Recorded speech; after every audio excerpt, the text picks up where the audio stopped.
What up, people? It's another edition of Black Introvert Chronicles. This week I realized that people do not respect personal space. That's one of the things I learned this week. Well, I didn't learn, but one of the things I was brought back to my attention. People don't respect personal space. Like, they get, like, on the train, not even just on the train, just in general, people love to be in your space. Like, back up a little bit. Like, just because you're talking to me don't mean you have to be, like, right here talking to me. That drives me crazy. Like, I don't know whether that's just the introvert in me or whether that's whatever it is, but people just, they don't respect your space. They always want to be in your space. They always want to be right next to you. Like, back up a little bit. I love you next. Like, if you're a stranger, don't be next to me. Give me my space. Let me do what I gotta do. That's all I'm saying.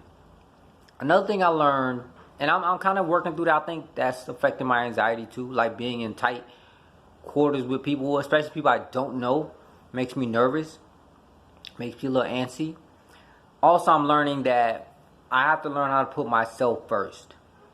I'm always that person that people call when they want to vent, but I'm never the first person. I'm always that last option for people. I mean, the people call me because they want to vent and they're having an issue, but they don't care about my issue. Like, they'll call me, they'll vent to me about, oh, me and so-and-so were going through it, or I'm going through it on my job. Then when I'm like, oh, well, me and my partner were having problems, and I just need somebody to talk it out with. Oh, I gotta go. I'll call you right back. Or, you know what I'm saying? Stuff like that. When I'm going through something, they gotta go, or they're busy, or they don't really listen. But when they're going through something, they expect me to listen. You know, I gotta learn how to stop people in their tracks when they do that to me. And also, I have to stop being a last option for everyone. Like, I had a friend who called me. I hadn't spoken to him in years. He called me because he was having some issues. But he was like, yeah, I called so-and-so, but they weren't available. Such and such was in a meeting. And, you know, I called you because I know you pick up, you be available. Like, he literally told me that. So I started thinking, like, why am I always at someone else's convenience? Like, I'm always the person that, oh, yeah, you can come with us out to eat, or you can come with us on this trip, or you can do this with us. Yeah, you want to do this with us? And they ask me to do things, or they ask me to be a part of things, not because they want my company, or not because they value my opinion, or not because they think that I'm bringing something, you know, to the table. They just ask because I'm there. Oh, because you were sitting there, so it would be rude if I didn't ask you to come with us. You know what I'm saying? That type of stuff. And I need to stop allowing people to do that to me, whether it be in a intimate relationship, or a friendship relationship, or a work relationship, whatever. I need to stop allowing people to only be with me when it's convenient for them. Like, only want to be around me because you're hungry. Only ask me to dinner because you're hungry and I'm sitting right there. You know, or you know I'll pay for it. You know what I'm saying? Not because you enjoy my company. You know, I need to stop allowing people to do that to me because, one, it hurts because I know that's what you're doing. And two, it's fucked up because I know that's what you're doing.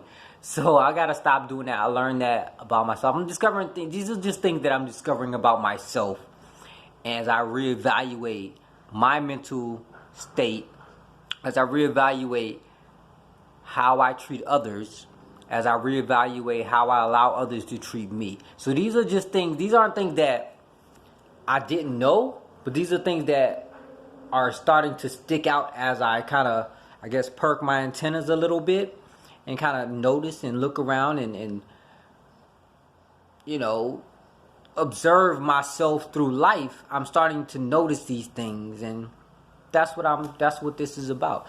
So yeah, those are the two things I noticed this week. One is that I'm always someone's last option. You know, I'm never anyone's first option. I'm never anyone's go-to guy.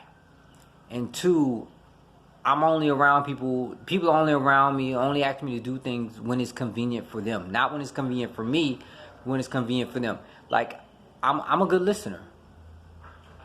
But if you only call me, the only time you talk to me is when you want to vent. You don't want to listen to when I want to vent, you got something to do.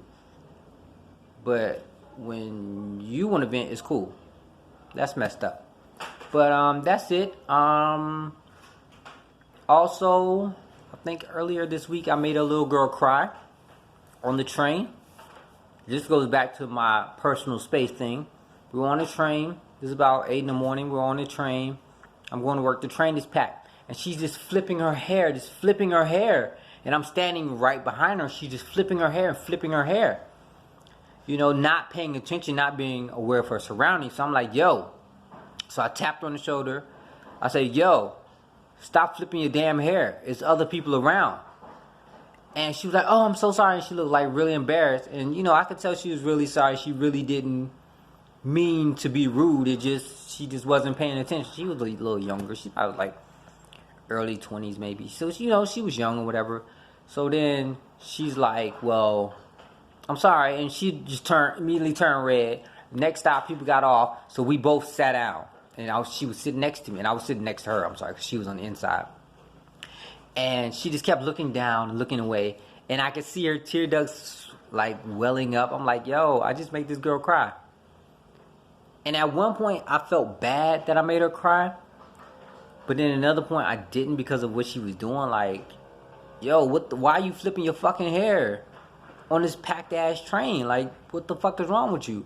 But at the same time, I did feel a little bad for making her cry. But I got over that. And that's all. So yeah, I'm out here making people cry. And then people taking advantage of me. Maybe that's karma. I don't know.